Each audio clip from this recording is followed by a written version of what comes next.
Good evening. I am Dracula.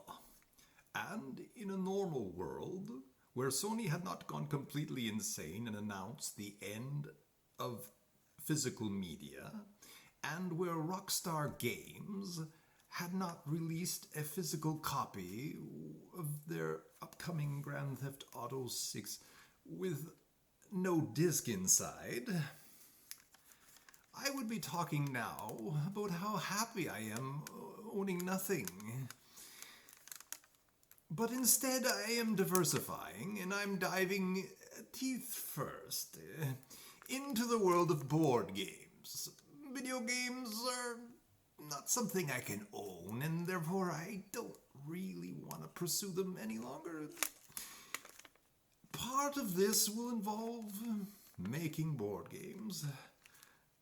What I call bling. Bling board game. So I would be using this, I don't think you can see it, and none of my equipment is the least bit helpful. So it's over here, it's an X tool, and it's called the M1. I would have maybe got the M2, but the X tools at X tool, they released the M2 without really announcing it so much, and so I got the M1. But what you need to know is that the M1 has really crappy instructions. I mean, it's like they were written with a thick crayon, the amount of detail that you're provided. So, anyway, I'm going to show you how to connect the X-Tool M1 to the Air Purifier 2, or AP2, in the simplest way possible to avoid too much grief in the process. It's really not that great, but it's not that bad. This is the AP2. It's an air purification system. What they don't tell you, though, is, well, they don't tell you a lot of things. This is the dongle. Don't lose this. This is super important. So the dongle is how your machine is going to connect to this machine here, which is your M1 Ultra. So we need this, and it's going to go in the back of your M1 Ultra because it's less accessible, of course. Now, this, as you see here, this is where all of your filters are, and the manual does do a good job of explaining that you have to take the plastic off and then reinsert them all. And then, following this, you put the cover over top. That, however, should not be the focus of the manual because, well, the real problem lies here with this thingy. Oops. Cotton ball just fell out of it. This is what... Oh, there it goes again. Blah, blah. Anyway, there's this cotton ball thing. That's your filter. This is the standard. This is what comes with the M1 Ultra. So, if you follow me around this way, and watch your neck, it goes on the back here, and you see these little clip things? It just goes in like so, and you push, and then there's a snap sound, you see? Did you hear that little snap? This is the original, but this is not what we're going to use. We are going to use this big monstrosity here, the AP2. Now, what comes in the box are these little plastic pieces.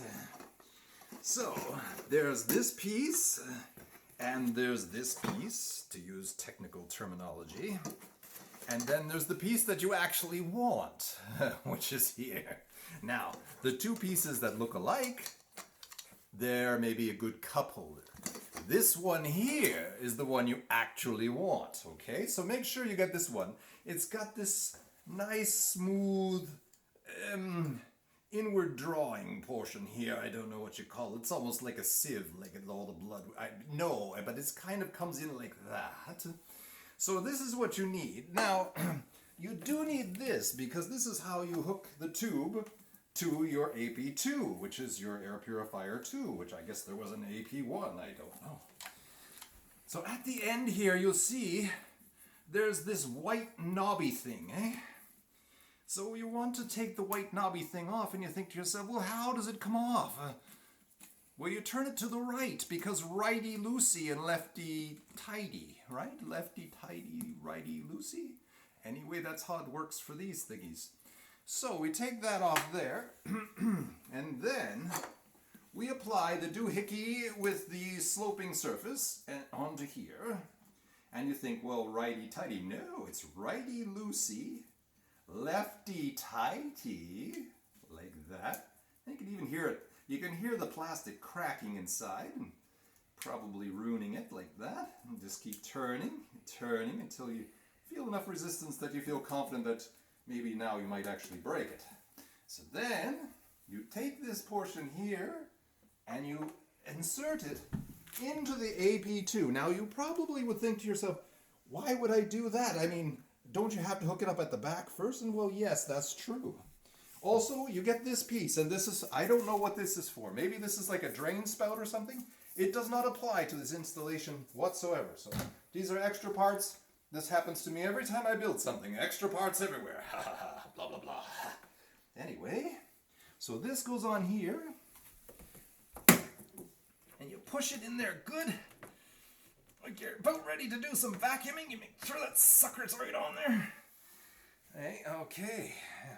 You might have also noticed that we have a power cord, and well, that'll go at the, it goes somewhere, but that's the easy part. I think it goes down there somewhere, but it doesn't really matter. So anyway, so we got this thing hooked up. Now, you think to yourself, that's great. All I have to do is attach the tubing to the back of the M1. Well, that's not right. You see, because the X tools have created for you an issue. Now, oh shit. Pause. Where's my screws? So as I was saying, this piece here from the X tools at X tool, it has a feature inside for the base machine, which is a fan. But the problem is, this little doohickey filter, which you could maybe use to apply your makeup, and this fan here are not going to work with your M1 Ultra. So you'll notice that there are these little screw holes here indicating how screwed you are. And you're going to need a screwdriver like this, really small, to get in there and take those out. Now you say, well, why the hell would you do that? That's a really stupid design choice. Yes, it is. But having this filter, oops, I don't know, yeah. Having this filter, oh God, that I can't hold on to for the life of me. This filter here, plus this fan, will cause an error and your machine won't work. So you're thinking, well, I'm getting nice purified air with my M1 Ultra, and my air purifier is working great. Ugh. But no. So you have to first take out all of these little screws. Now I'll show you one of these screws in a minute here. Just turn. There. See? Little itty bitty screw there. Yeah. So, I'm going to put them inside of this little circle thing so I don't lose them. Here's another little screw on this side. Just turning like that. And it doesn't want to come out. Turning. All right. Ooh. Ah!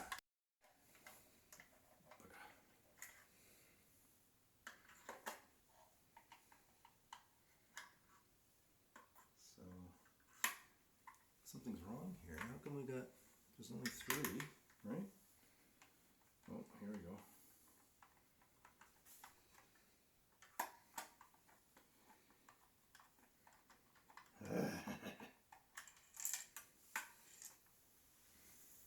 Makes you want to suck somebody's blood, that's for sure. Okay, so, oh shit balls. Okay, and So inside you'll see there's a fan mechanism. This is a problem because it will cause errors when you go to use your M1 Ultra. So this is what they don't show you. There's a little clip here. I don't know if you can see that. There's a little clip and you kind of grab it and pull this out. Now, easier said than done, but it's better if you come in from this way with your finger and press that clip down and then pull back on the wire. Like that, so the wire is out. So then this is the fan piece. Maybe keep that for something else, I don't know. And there is your little makeup applicator slash old style air purifier, which can't be held by a human hand. So then we take this and we put it back together because we actually need this interface.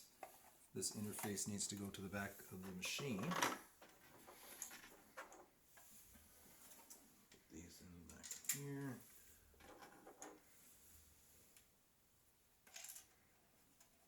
So you'd think, like, if you order the AP2, you think that they might do this for you, but no, they don't.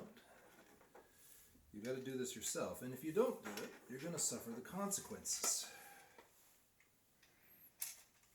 Okay, so take your screwdriver, tighten it all up.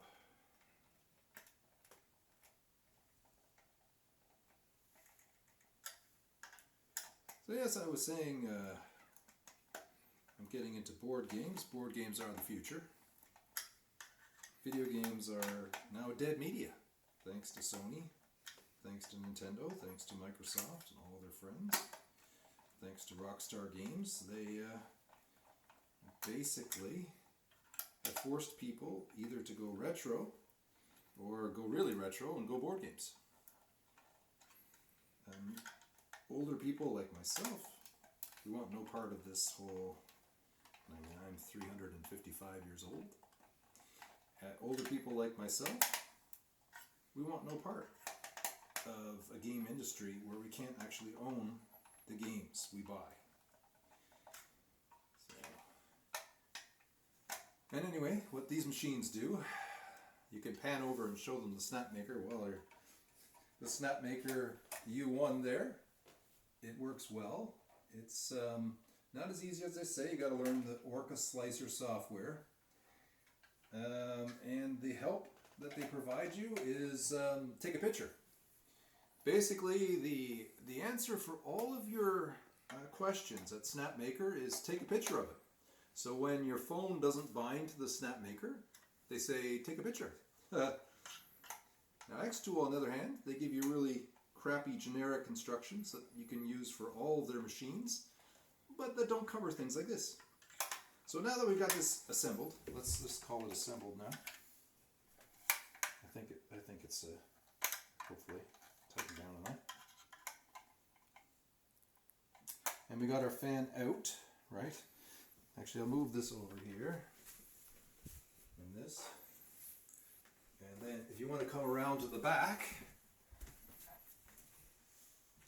you'll see I put the dongle on there. It's very difficult. There's a tiny little slot for it, and if you're an old man, you'll probably have trouble like I did. But you will eventually get it. It's all about perseverance. Okay, so now this is finally, I think, closed up. All right. So what we do is we're going to put this. This would come back. Now again, you're going to take this plastic off. Don't forget that part. You're going to plug in, of course. But you're going to take this, and it's going to go at the back, the same as before. It's going to click in. But obviously I'm going to have to move this machine over.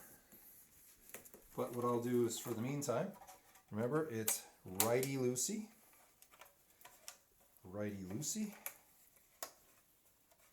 Lefty-tighty. Right? I don't know if that's... Oh, it's not. Oh, there you go. It's not tight enough. There's your problem right there. So I'm turning it. Oh, fuck. Might help if I actually sat down and looked at it. Why are you being such a pain? So righty. I'm turning it. this is, yeah. Okay, turning it kind of counterclockwise there. Counterclockwise makes it tight. And there you go. And then you're just going to hook that onto the back. See you next time. Blah, blah, blah.